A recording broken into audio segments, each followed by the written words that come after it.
Buvęs Lietuvos taupomojo banko vadovas ir Lietuvos ambasadorius Kazachstane Romaldas Visokavičius sulaukė finansinių nusikaltimų tyrimo tarnybos įtarimų vykdžius milijoninę aferą.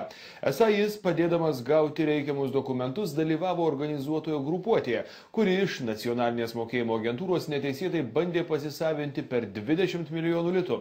Visokavičius pareigūnų įtarimus vadina nesąmonėmis.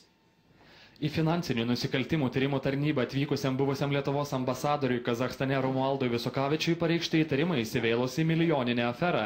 TV3 žiniomis pareigūnai įtarė, kad buvęs Lietuvos banko valdybos pirmininkas padėjo organizuotai grupuotei klastoti dokumentus ir sukčiaujant stambiu mastu iš nacionalinės mokėjimo agentūros neteisėtai išvilioti 22,5 milijonų litų ES paramos.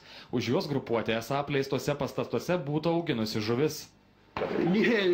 Aš galiu pasakyti tai, kad tai yra kažkokios klaidos ir čia yra kažkokie tai nesąmonė.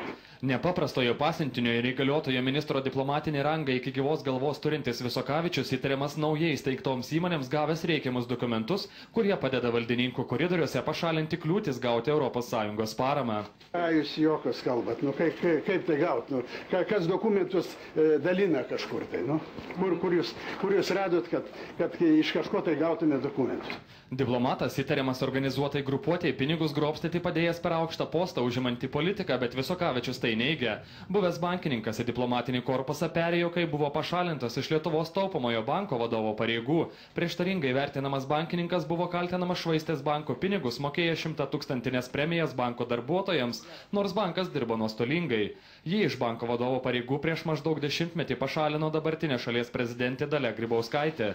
Finansinių nusikaltimų tyrimų tarnyba su generalinė prokuratūra išsiaiškino, kad organizuota 14 asmenų grupuotė steigė įmonės apleistuose pastatuose.